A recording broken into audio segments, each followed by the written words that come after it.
Thank you all, and good morning to everyone for being here today. It's absolutely fabulous to see so many folks. The numbers are rising of participants who are joining here with us today. So welcome to our session on integrating LGBTI people into development activities.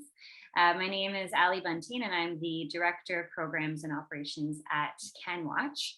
And I am joining you today on this lovely sunny morning on the west coast of Canada from the traditional territory of the Lekwungen and Songhees people and what is known on settler maps as Victoria, BC.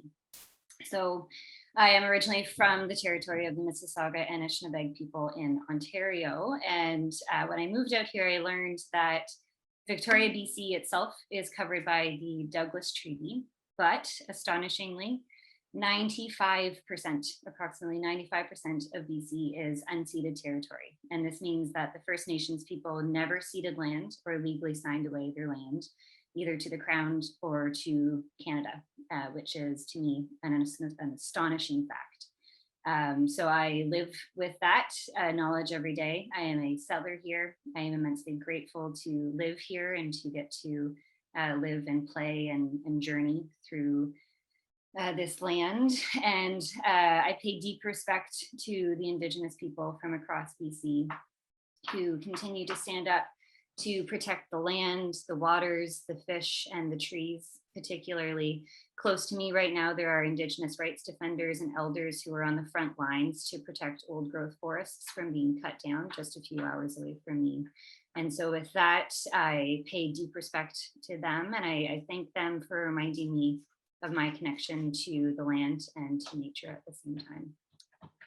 So today's session is a commemoration of the International Day Against Homophobia and Transphobia, which took place earlier this week. This is an important day, which marks the day that the World Health Organization removed homosexuality from the International Classification of Diseases in 1990, just 31 years ago. During our webinar today, you will also get a bit of a sneak peek at a toolkit for integrating LGBTI people into global health and gender equality programming. Just as we get started, I want to say, as a reminder, in order to create a safe space for today for all participants, we encourage everyone to respect and uphold the following principles of: first, do no harm; second, to listen actively and be present, which I know when we're all busy can be hard to do, but we have really amazing speakers here with us today, and to be mindful of your power and privilege in coming into this space and into this context as well.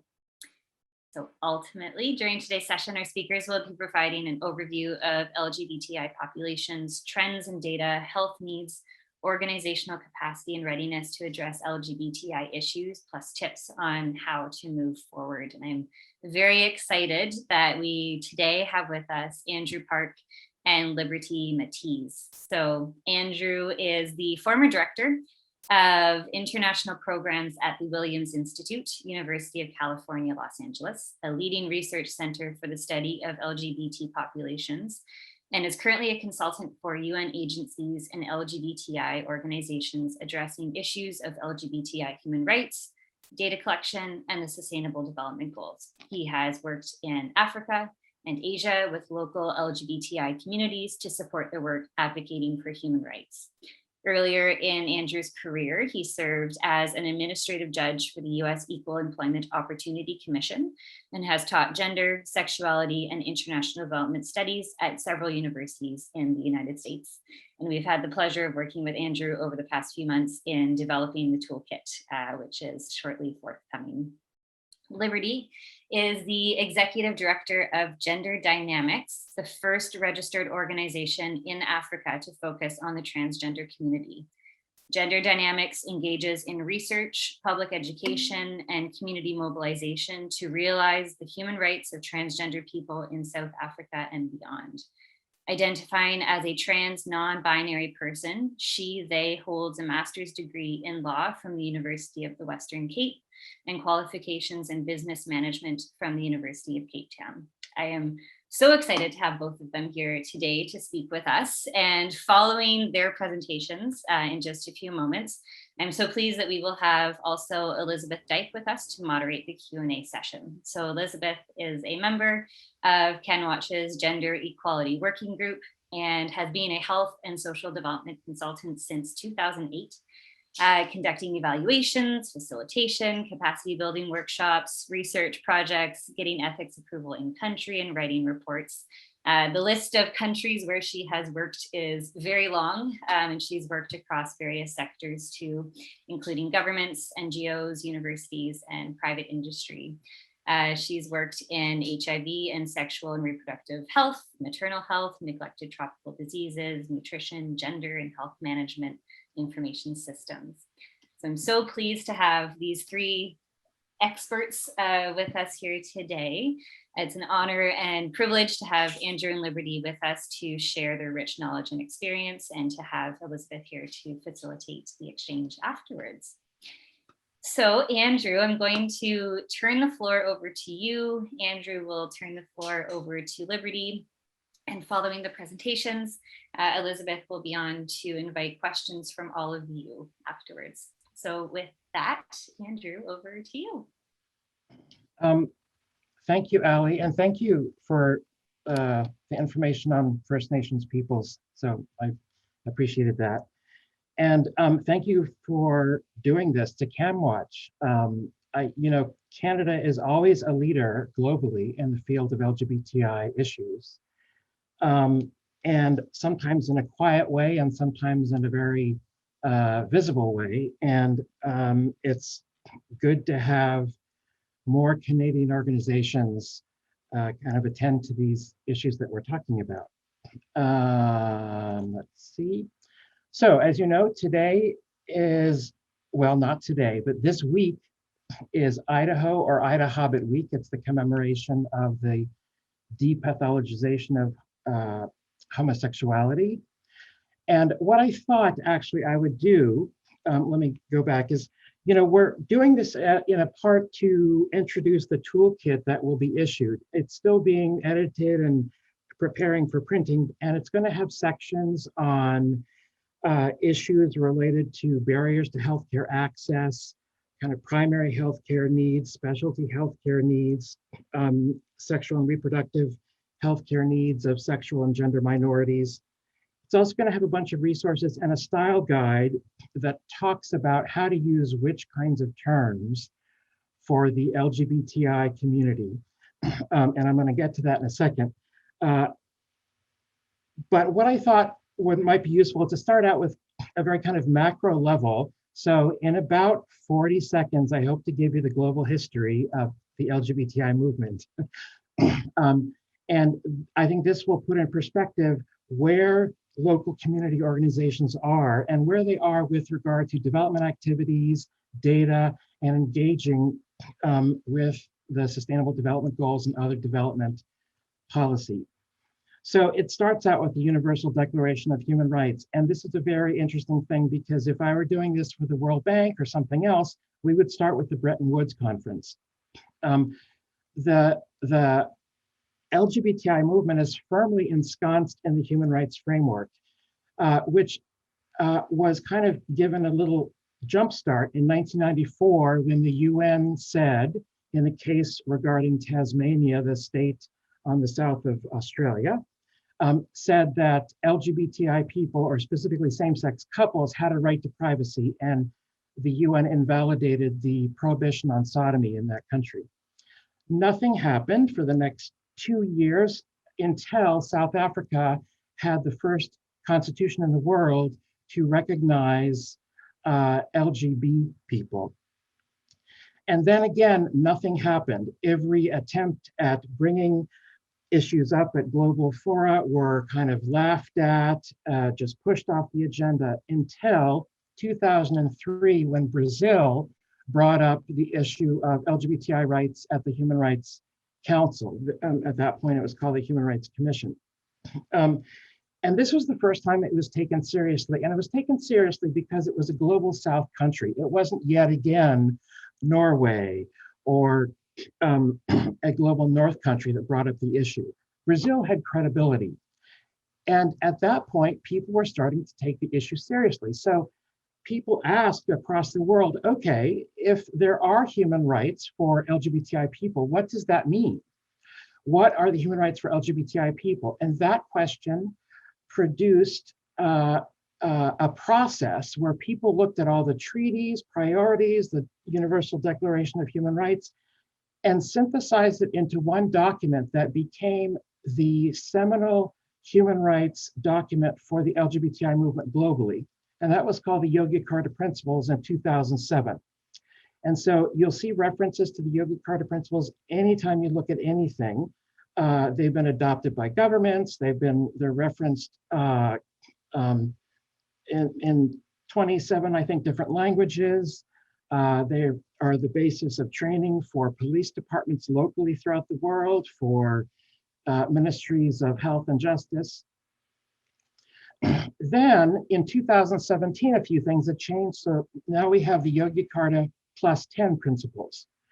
And one of the reasons I wanted to bring this up is because there was a very distinct decision on the part of the community to get 3 kinds of things recognized in international human rights law and have that filter into local law and regional law. One was the characteristic of sexual orientation. The second one was the characteristic of gender identity and expression. It was just gender identity, but it was expanded to make sure those things were treated separately. And the third was the recognition of sex characteristics, and to have all of those recognized as bases on which one should not discriminate against other people. And so that's where the term SOGIESC comes from. And because those 3 characteristics were the focus, they correspond to the 3 population groups of LGBT people, that's sexual orientation, transgender people, that's gender expression and identity, and intersex, that's a sex characteristics. So internationally, that also lets you know why the term LGBTI is used in international fora, whereas in particular places, you will have a different construction. So in Canada, I think it's common to see LGBTQ2+, or 2T in recognition of Indigenous sexualities and genders. This also kind of lets you know that this focus, of the LGBT movement has been very much about human rights. And one of the things that has been a little challenging for the movement is to move to a development framework. For instance, in human rights, you want things defined very broadly, very flexibly, so they can, be interpreted in new kinds of discriminatory attempts that we hadn't thought of before. So something that's very delimited and specific is not really favored in the human rights framework, as opposed to the development framework where you need data, for instance. And of course, if you're collecting data, you need to know whether somebody is classified as this kind of person or that kind of person. It needs to be definitive, clear, and let you know who's in and who's out. So just the concept of establishing standards to collect data in the first place has been a bit of a leap for the community. The other thing that I wanted to say is that we'll get to the legal environment in a bit, but we can find people in the community, or we can find LGBTI CSOs in pretty much any country where there's an active civil society. And one of the ways to know this is to look at the funding mechanisms and track funding. And so that's the main tool that we know to be able to count the fact that there are probably around 5,000 LGBTI organizations throughout the world that have some sort of organizational status. I also put this on the slide because if you're fundraising for LGBTI issues in the global South, this is the first resource you want to look at. And this will be in the toolkit, but this lists all the major funders, governments, private foundations, et cetera, for LGBTI issues in each region. And I'm going to guess a crowd like this is always interested in funding. So this is the first place to go. Now, understanding the community, I think, is important because right now there's a significant lack of data. And one of the ways to make up for this lack of data in terms of figuring out how to program something, what priorities to set, what goals to set, is to communicate with the local community. And so, and in fact, I would, say that it is probably unwise at a centralized level of any organization to start considering particular kinds of LGBT programs without contacting the local community in that area, because they're going to give you not the quantitative data we're used to in the field of international development, but enough information about the needs and what works and what doesn't in particular communities to be able to partially make up for the fact that there is a generalized lack of data globally. And the second reason why you want to reach out to the local community is to observe the principle of do no harm.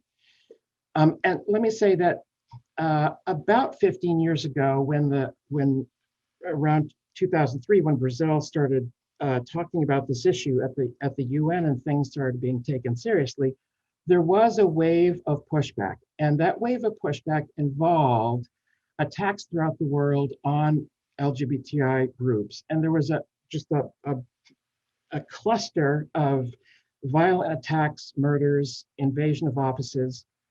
And so throughout that time, throughout the past 15 years, LGBTI organizations have been saturated in training about security issues.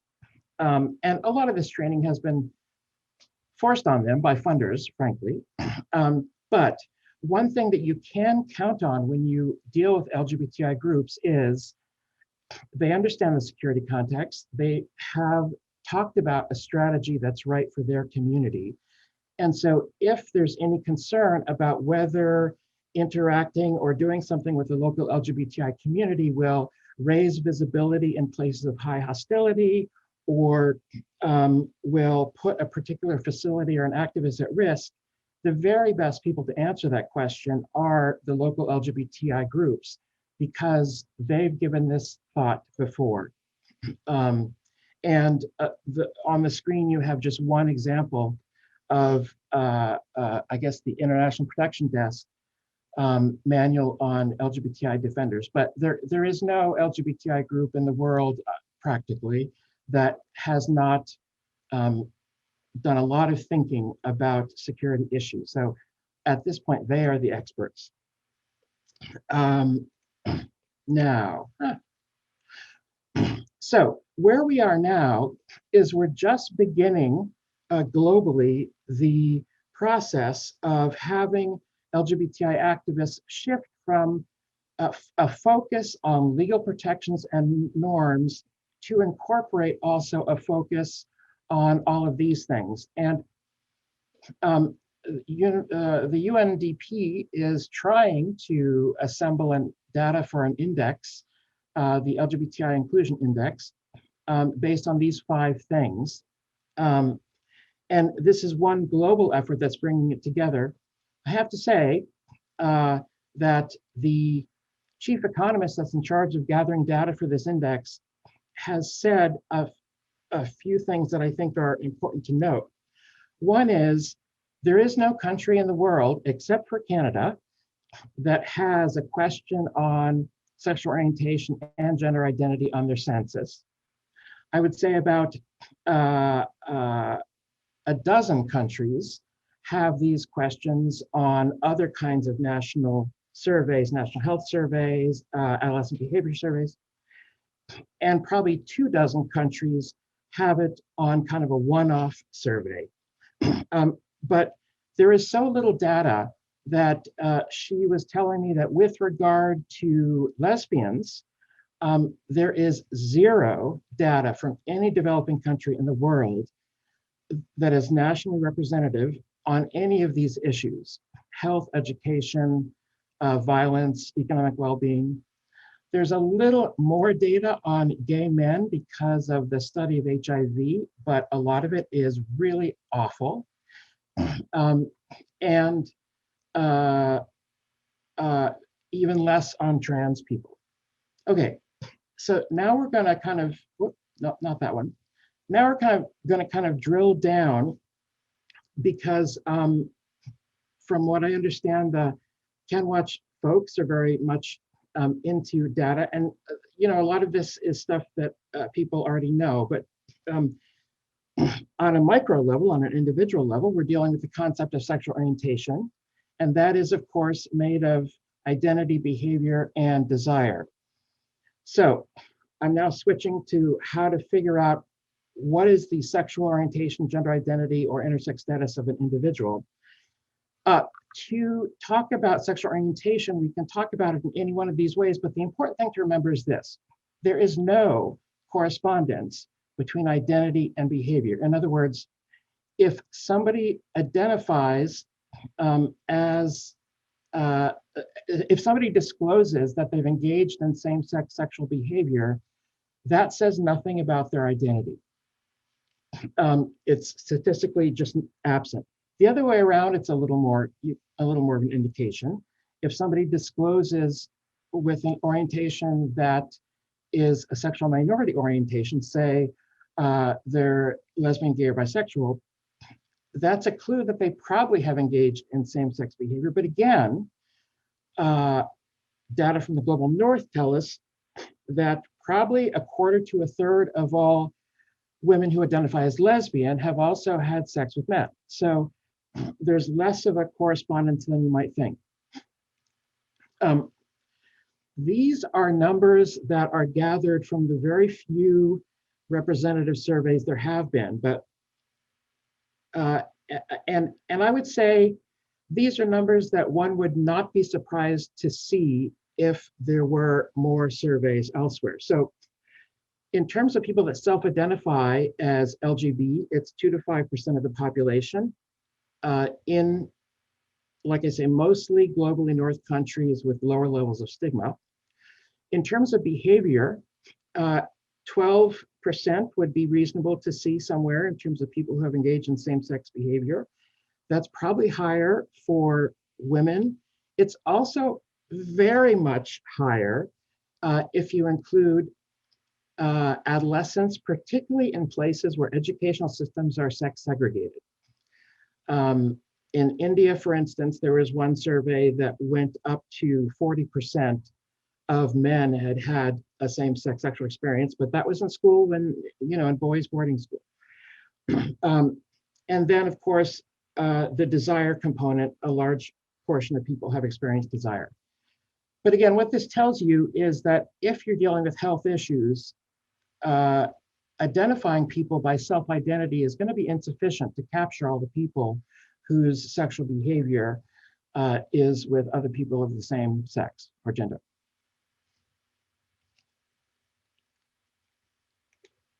Whoops, where am I? Okay.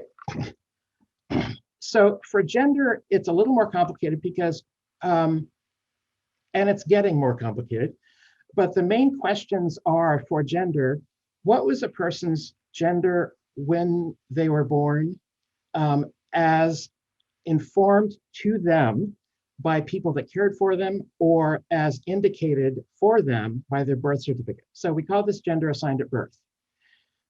And so that's the main question that we ask, or that's the starting question that we ask anybody to determine gender, is what was your gender assigned at birth, and what is your gender? And I slipped in my words a few minutes ago, and I called it current gender, which is an incorrect thing. So a person has inner awareness of their gender very early on.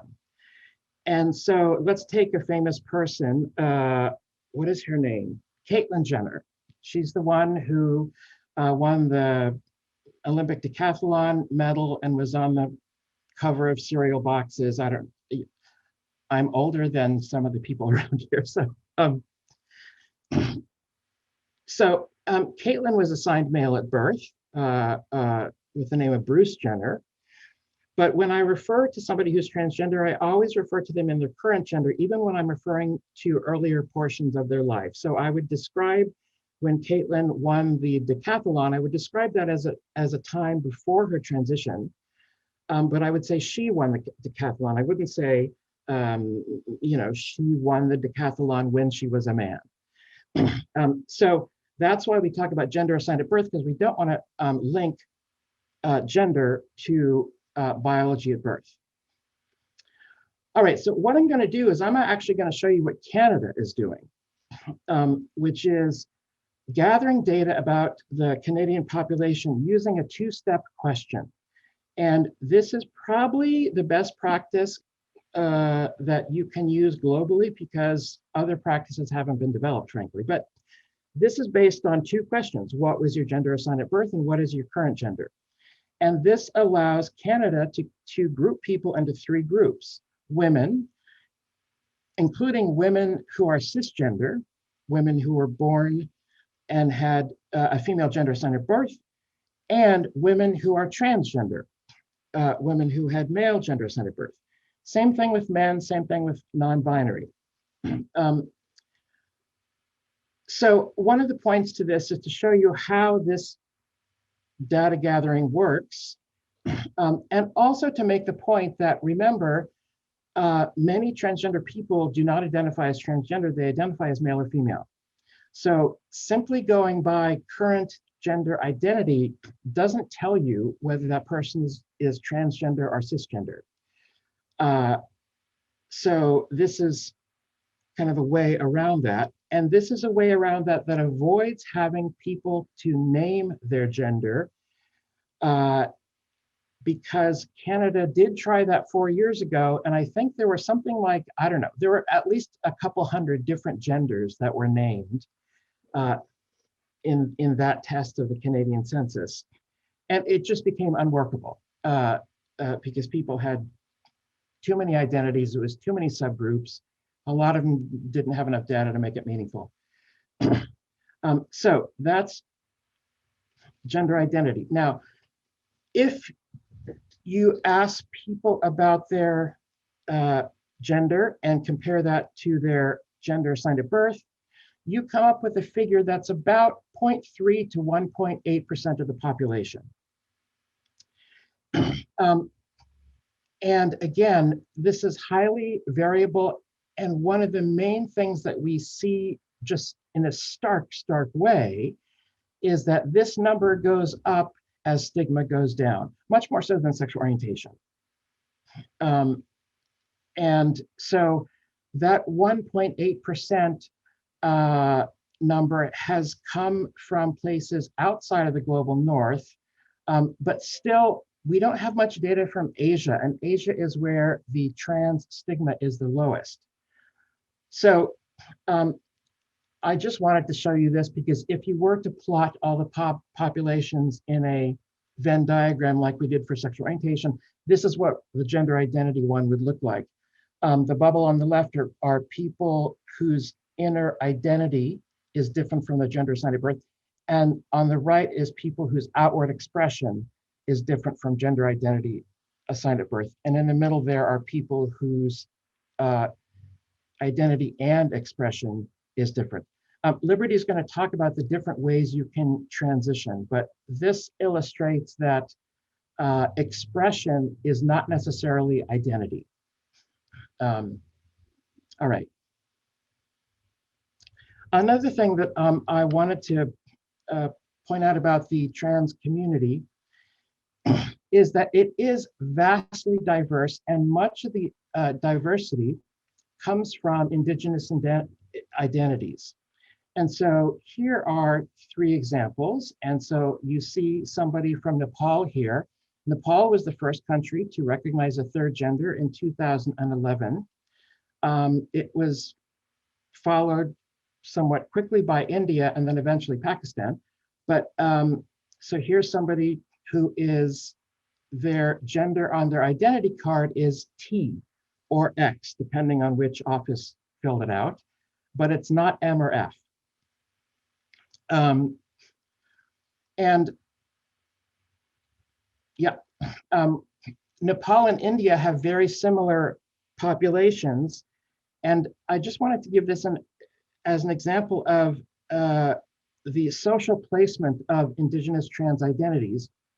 Because when India dealt with the Hijra in the court case that established a third gender in India, it told the story of Lord Rama, a Hindu legend, that when Lord Rama was exiled from his town, I'm not an expert on religion, so I'm going to mess this up, but the story is that he was exiled from the town, and as he was leaving, he turned around and all these men were following him, and he gave a sermon on how to be a good male and told them all to go home, tend to their households, be good men, that he needed to go off into the woods and contemplate and have and experience his exile. Then he turned around and all the women were following him. So he gave a sermon on how to be a good woman, and told them all to go home and go back into the village. Then he turned around and a bunch of other people were following him. And he said, look, I've told everybody to go home. Why are you still following me? And they said, well, you told women and men to go home. We are neither men nor are we women. Therefore, we're going to keep on following you. And so he gave a sermon saying that he appreciated their devotion.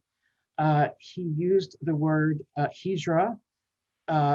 The kind of modern word is kanir, but the word hijra means journey in the Sanskrit version. And he gave them the power to bestow blessings, particularly on new things, a new baby, a new car, a new whatever. So there are millions of hijra in India. Everybody knows who hijra are. And they are considered part of a caste system. They're also considered a particular religious community, because in India, for instance, when there are legal conflicts between people in the same household, the courts will interpret that according to the religious traditions of a household. So the courts apply a specific set of standards for hijra households. And so this is one of the few times you'll see a court saying, look, traditional culture requires us to be affirming of a sexual or gender minority. Usually courts use tradition to invoke punitive things for sexual and gender minorities.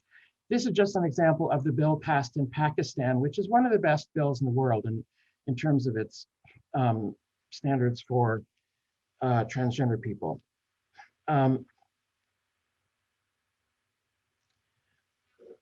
Okay, I think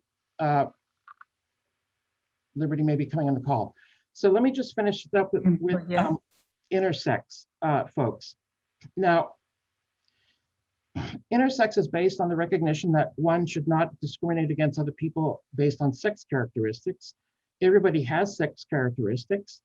Intersex people, for most people, intersex, the sex characteristics align as all female or all male, or all, all your hormones, chromosomes, reproductive organs, and genitalia correspond to what is considered typically male or typically female. For intersex, there's going to be some sex characteristics that are considered typically male and some that are considered typically female. And the percent of the population is between 1.7 to 2%, and that's taken from medical databases all over the world. By the way, people who are not intersex are referred to as endosex. So that would be the other heading on your population chart. In terms of the legal situation, this is the French map, but the point is this. The darker the color, the better the laws, and the more burgundy the color, the worse the laws. So you can generally see a distribution there, and you can also kind of imagine the correspondence between this and maps that deal with, say, access to abortion, contraception, the rate of women in parliaments, etc. So it's, it's not a surprising map because these things are driven very politically. I'm going to skip that. And so, Liberty, we have you on the line. Yes, you do, Andrew. Okay, so I'm now at the first slide of your presentation. Can you see that? I can see indeed.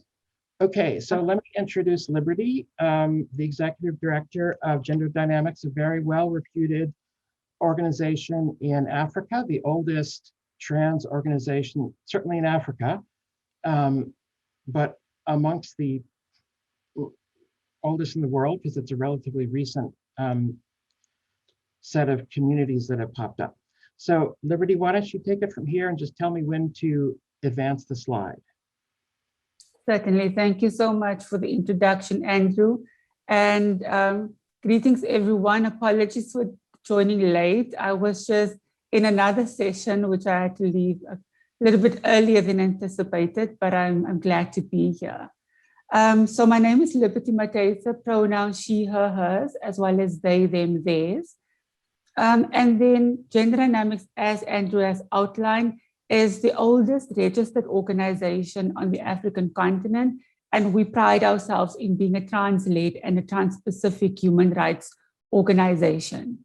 With that being said, the focus of my presentation will be speaking to health and how trans and gender diverse persons' needs are contextualized within healthcare, and then of course also looking at some of the organizational competencies that different entities need to have to be able to engage trans and gender diverse persons dignifiedly and fully. And so an overview of the presentation is then as follows, that I'll be looking at engaging you on understanding trans and gender diverse persons in context of health, looking at 3 particular areas, which would be pathways towards gender affirmation. The second component would be looking at general and specialized aspects of health provisioning. And the third component would be around barriers to access. The next section will focus on defining what a trans-competent organization looks like.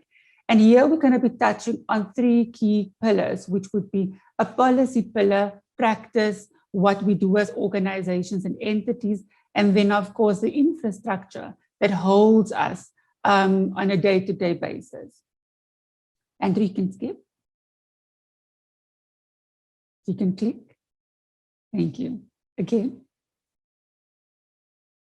So when we're looking at understanding trans and gender diverse persons in context of health, it is important to be able to distinguish at the very least between 2 demographics in the community, trans-binary persons and trans non-binary persons. Trans-binary persons are typically individuals that identify as either male or female, woman or man, whereas trans non-binary persons either don't identify with or express self-worth in relation to norms based on identification with woman or manners. And so basically falling on the spectrum or on the continuum in a space in between identifying as man and woman or beyond that, that particular limitation. So in looking at contextualizing our concerns, issues in relation to health, we're looking at the overall gender affirming pathways for trans and gender diverse persons. And here I've tried to delineate it in 4 components. So on the one end, we have social affirmation, secondly, medical affirmation, thirdly, surgical affirmation, and legal affirmation. You can click next, Andrew. So in the context of social affirmation, we must recognize that not all trans and gender diverse persons would want to seek medical affirmation or surgical affirmation, and that socially affirming self is enough. At the same time, when we are looking at the limitations that exist within different country contexts, we know that many countries, and particularly within the African context, do not provide access to medical care or surgical care for trans and gender diverse persons. And at the same time, also no legal affirmation or legal recognition provided to the community. So for the most part, even if people want to undergo medical, surgical, legal interventions, that is inherently limited based on the context in which we are situated. And so in many regards, we express ourselves through how we dress ourselves. We express ourselves through hairstyling for trans women, perhaps the use of makeup, and then of course mannerism as ways of affirming ourselves socially. It can also take the form of the use of pronouns, and when we do not want pronouns to be used in conjunction with the sex that we were assigned at birth, but in terms of how we are affirming ourselves as man, woman, or non-binary. And so there are various pronouns that we can look to, and I'll speak to that a little bit later. In the context of medical affirmation, and I've spoken a little bit to that, the limitations where it's either that our certain country contexts do not have enough commodities and resources to be able to administer hormonal care, as an example, or the criminalization of same-sex sexual conduct and gender identity makes it impossible to access that level of care through the public healthcare system. In addition to that, many service providers also may not necessarily have the skills and the competencies to render that particular care, let alone rendering it in a friendly and affirming manner. Surgical care within the South African context, which I can speak to, for example, at the moment, the waiting list is standing at 25 years plus. So if you are a transgender person seeking to undergo surgical affirmation, that is the amount of time that you're likely going to have to wait before you get access to that level of care. Can skip, move Andrew, another one. And then, of course, legal affirmation, which I will speak to a little bit later. This is just the extent to which a particular country either recognizes or not recognize the rights of trans and gender diverse persons to be able to change gender markers and also forenames.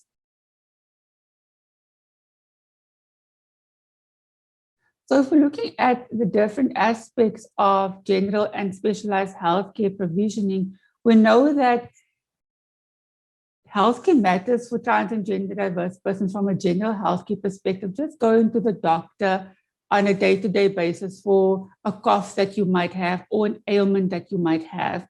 And here we find that many people do not seek access because of feeling alienated or feeling that the level of stigma and discrimination that they need to endure at service stations or facilities is simply not worth it in terms of the type of mental trauma that people would be exposed to. In addition to that, when we become a little bit more specialized in hormonal care, and I've spoken to this before, that the expertise and the commodities do not necessarily exist for that level of care to be rendered. At the same time, surgical care, again, re-emphasizing the 25-year waiting list for South Africa, and in some contexts, surgeries are not even afforded transgender people because of how it's being seen as elective and cosmetic rather than life-saving and life-changing for the community. It also has to compete with other types of health interventions. And of course, governments are very clever in terms of how they're using other types of healthcare issues, such as breast cancer for cisgender women, as a justification for why trans men cannot get top surgery, which would be the removal of breasts. And so those particular tensions and challenges that makes it very difficult for the community to be able to access the level of care that we need to live full and dignified lives. In the context of sexual and reproductive health and rights, I mean, here we find that trans men feel alienated from the healthcare system and therefore can't go for a pap smear. And if cancer is diagnosed, it might be diagnosed, cervical cancer is diagnosed, it might be diagnosed at a very late stage. At the same time, trans women might not want to go to health facilities to get a prostate exam because of the stigma and discrimination that people might be met with within these particular facilities. Those are examples in terms of how sexual and reproductive health and rights as it accrues to trans and gender diverse persons get undercut because of stigma and discrimination. And then, of course, lastly, we know that counseling matters to trans and gender diverse persons, and not in the pathologizing way, but looking at on the basis of informed consent and counseling as a support mechanism to trans and gender diverse persons in order to retain mental wellness and sustain mental wellness as we embark on our journeys in affirming ourselves, whether socially, medically, or surgically.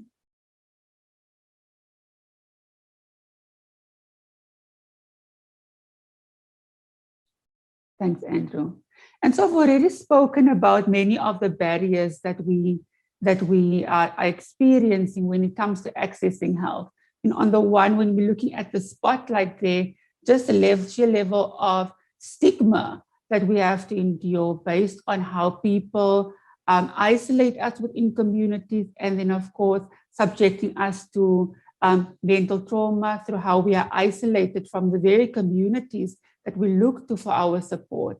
In addition to that, discrimination plays a huge role in the extent to which we are able to assert ourselves within different spaces, and of course be able to claim resources, claim commodities that would enhance our quality of life. Criminalization, and I spoke to this earlier on as well, particularly within the African context, where you find that same-sex consensual sexual conduct is criminalized, and that together with a non-recognition of trans and gender diverse persons put trans and gender diverse persons at the mercy of those very anti-homosexuality and sodomy laws in the context of criminal law within these countries.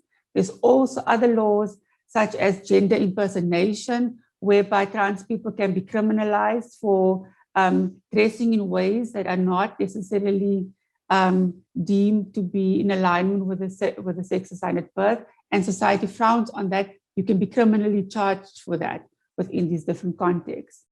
Spoken to the issue around the skills gap, that's a critical matter for us to overcome through training and capacity strengthening initiatives that we need to embark on in order to equip healthcare providers to be able to provide the services necessary for the community. And then you would find that there's a little bit of an image of a desert, just the scarcity of resources and commodities.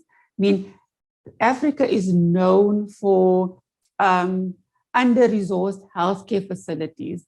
And so in that particular instance, when budgets are drawn up and when we need to assess how we're going to be apportioning resources and commodities based on that, trans and gender diverse persons are placed on the back burner. So I just want to move forward into this current slide, which is basically a case study of what is happening within the South African context, to give you a sense as to how laws are typically shaped. We are a long way from getting to a point where we can simply go to the Department of Home Affairs, get a gender marker change application on the basis of gender self-determination and the right to bodily integrity. And so a lot of the laws, and this is the case with the Alteration of Sex Description and Sex Status Act for South Africa, is based on a biomedical model. So it means you need to have medical proof that you are in fact transgender. And that medical proof takes the form of a medical certificate that you need to submit, that you get from your medical practitioner, that you need to submit with your application, proving that you are currently receiving gender-affirming healthcare, either hormonal care or surgical care.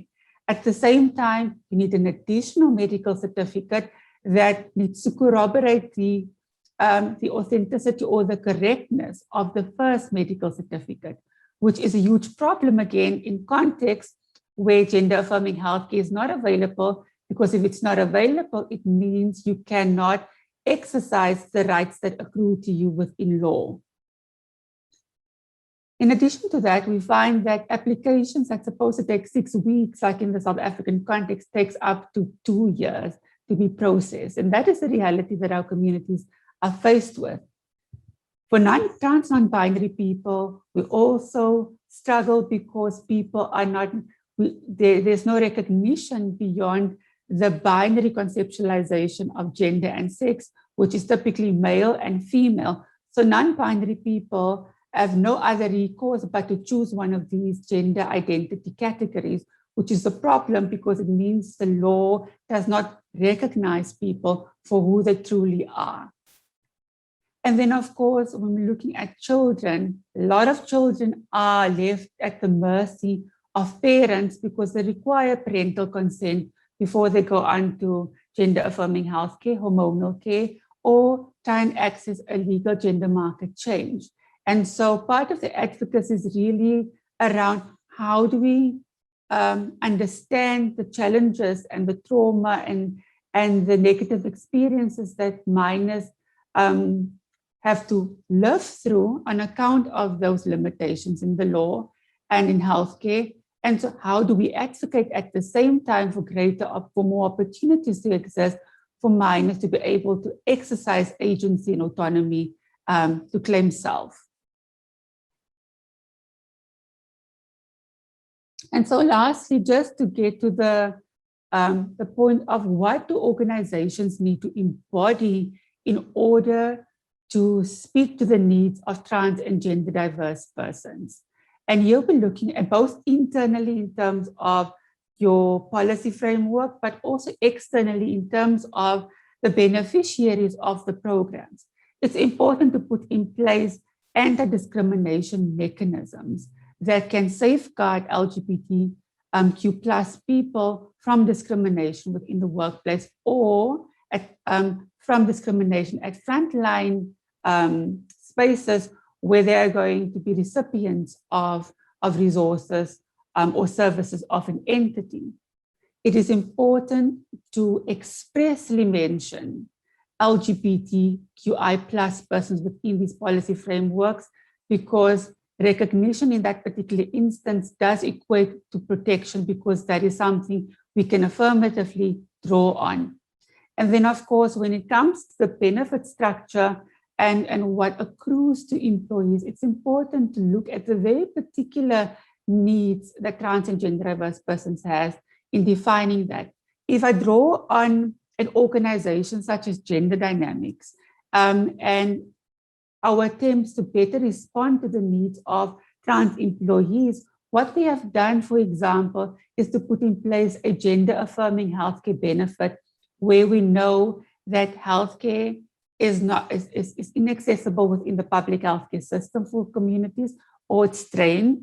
And secondly, it's highly expensive within the public healthcare system, private healthcare system, where medical aids don't cover gender affirming healthcare at all within certain contexts. And so putting in place a monthly allocation that goes towards trans and gender diverse persons being able to cover hormones as one example. Then if we're moving over to practice, it's important, if we're looking at the top image, that administrative forms are able to capture the diversities of the LGBTQI plus community. And that needs to be indicated on these forms in terms of what sexual, and of course, people need to voluntarily disclose, and nothing that we can impose on each other. But what is your sexual orientation? What is your gender identity, etc.? When we have those particular options available, we are able to generate information and data about the community to ensure that we can better respond to the realities of the very communities that we seek to serve, both internally and externally to our organizations. I've spoken about the importance of using the correct pronouns. It's very disrespectful to impose our understanding of what somebody's pronoun should be based on the sex that they were assigned at birth, when they are indicating that they are going by other pronouns. So we need to be able to respect people based on their right to self-identification and self-determination. If you are unsure about somebody's pronouns, do perhaps pull them aside at some point, and not forcefully, but pull them aside at some point and ask, listen, what is your pronouns? Because I don't know, and I don't want to make a mistake or mess up, and allow them the opportunity to self-identify. And that's important for dignity. It's also important not to dead name people. And dead name is the act when we are using somebody's name that they were assigned at birth, or the legal name, when in essence and in reality, that is not the name that they are going by. The name is different to that. And so we need to honor that person in using the name that they are comfortable with and that they are asserting for themselves, regardless of what is written on an identity document, regardless of what has been assigned at birth. And then, of course, in the context of sex-segregated spaces, it's important to know that toilets, for example, is a critical point of contention within organizational spaces. So if you are able to institute practice and policy that allows for gender-neutral toilets, please do follow that. If you are able to implement policy and practice with regards to gender-neutral sporting codes, to be able to make trans people feel more included, do that. If you are not able to implement that policy, allow people to use a facility within the institution that they are comfortable with. It's very violent if we are forcing people into spaces where they are not feeling comfortable with. It's dehumanizing and it is degrading. And so I think I spoke a little bit to the two slides to the right-hand side of the screen. That is in a nutshell then what I needed to cover for purposes of this presentation. If any questions, feel free to pose them to me and I'll do my best to answer them. Thank you, everyone. Thank you, Liberty. And now I'm turning it over to Elizabeth, I think. Yes, thank you so much, Andrew.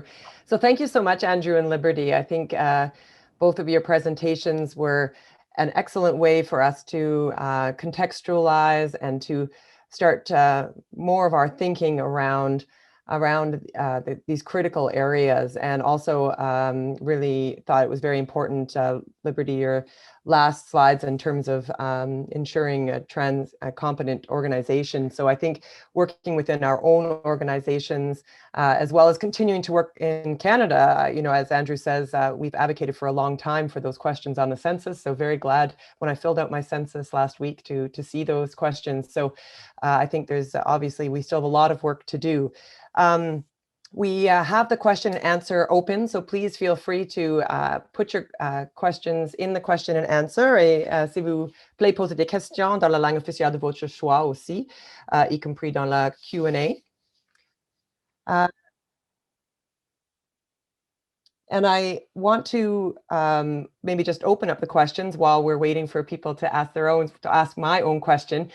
As Andrew well knows, this is an area that we've been working on with CanWach for a number of years, trying to figure out how best to work to move forward in LGBTQI in international development work. And we had a small working group under the gender group with Rebecca Davidson with CARE and with Julia Falco, who at the time was at Aga Khan, with Aaron Jeck. So, and we've been trying to work on this, and very happy to see the toolkit that will come out shortly as well. But one of the challenges I always find, and I know a number of our members find as well with CanWach, is many of us conduct gender trainings in countries, and we focus really, or I'll say I focus oftentimes on a very binary lens, right? In terms of, you know, sex, male, female, and gender around social construction of gender around, you know, the traditional roles of a woman in a household, and that's how I oftentimes approach,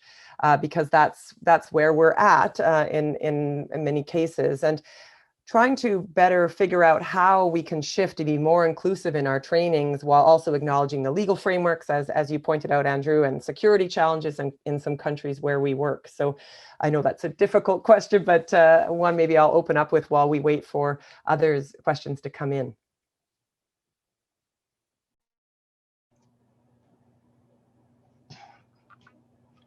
Okay, so I'm gonna, Liberty, I don't know if you wanna pitch in on this as well. One way to negotiate all those questions, because your question, Elizabeth, applies to kind of all levels of organizational programming, in a sense, is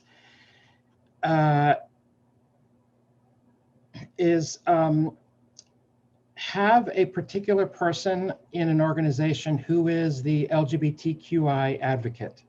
One of the things that we have seen happen over the past 15 years, and this is the old mainstreaming versus special program issue, right, for any identity group, but the women's movement has been through this more than anybody else.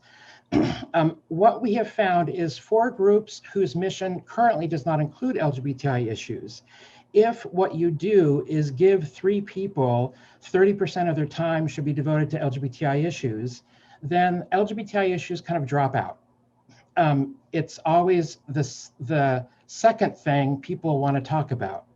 So we've seen a bunch of mainstream, quote unquote, groups launch LGBTI programs that have failed because there isn't a single person responsible to make sure that's on the organizational agenda.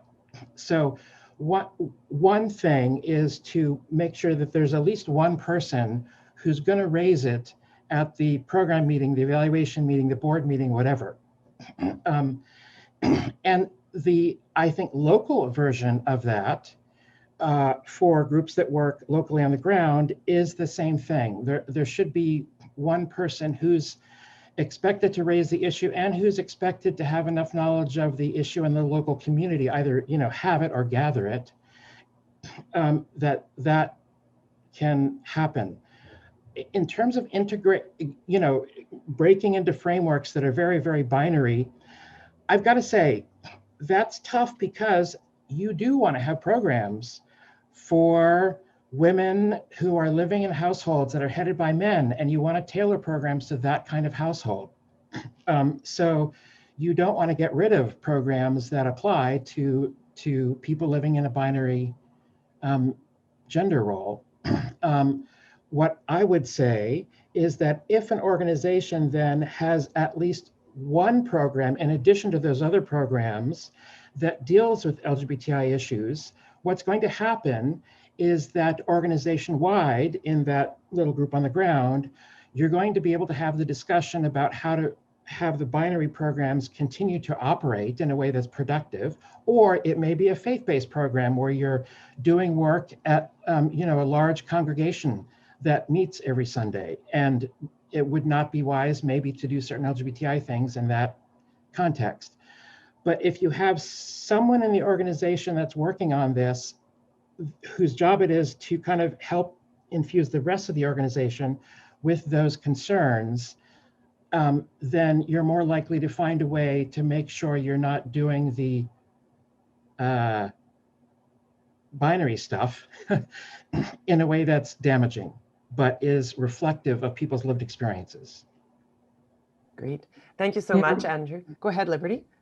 No, I just wanted to support Andrew's response there as well, and perhaps also caution around the establishment of an LGBTI focal point, because through our experience, what ended up happening is that all of the obligation and responsibilities for inclusion of diversity through a sexual and gender diversity lens is placed on that one person, and the rest of the organization feels like and players feel like they are absolved because one player is now tending to that. At the same time, also being cautious that LGBTIQ plus communities are diverse and broad, and so everyone can't speak and represent everyone's interests within that particular space. So to perhaps place an obligation on that person is both unfair to the person, but also to the organization at large in being able to meet some of your targets that you would want to set around inclusion and diversity. That was just one component. On the other end, in looking at your gender binary programs, and it's quite a contentious matter that we are dealing with, because there's also value systems and personal beliefs that people are coming in order when benefiting from the program. But the reality is that in every space and place that we implement programming, LGBTIQ plus people exist. It might not be visible and very much foregrounded, but LGBTIQ plus people exist within those contexts. And so my thinking is a little bit different on this, in the sense that how do we use inclusive programming that incorporates aspects of intersectionality? How do we use it as an opportunity to educate communities that are very binary orientated about the true realities of the world, and that we are living in a very diverse world? And so I think it's through small incremental steps, and not necessarily placing everything on people, and as not asking people to make particular value judgments on the issue, but just bringing people's attention to the different realities that others are faced with in the bigger and broader world. Great, thank you so much, Liberty. That's very helpful. We have two questions, and we only, I think, have time for one more, but I think there's some similarities between the questions, and in terms of some of the challenges around criminalization and prosecution and around safety. So can we talk a bit about some of the best ways to be able to support LGBTQI folks in countries where there's criminalization or prosecution, and not perhaps having any safe spaces, and that would include staff as well? So I think one lesson is that a criminal law doesn't always mean everything is shut down. I mean, you know, here in the United States, the criminal laws were in existence until 2003. And there was a thriving community, and there are thriving communities in Kenya where there's criminal laws. So the first thing to say is there's lots of criminal laws under which people continue to thrive and do activism. And in those cases, it may not be their priority to get rid of the criminal law, because you can have countries that have both a criminal law and a law prohibiting discrimination in employment, or other laws. The criminal law usually is an impediment to moving forward on family recognition and couple stuff. But on other kinds of non-discrimination protections, it's often not. And so one thing is to understand, how does the community feel about its criminal law, and is that a priority for them? Because if it's not a priority for them, the criminal law is not going anywhere. So follow the priorities of the community, and follow the community's advice on how you operate underneath a criminal law. Thank you, Andrew. And Liberty, I'll give you the last word on this. Thank you.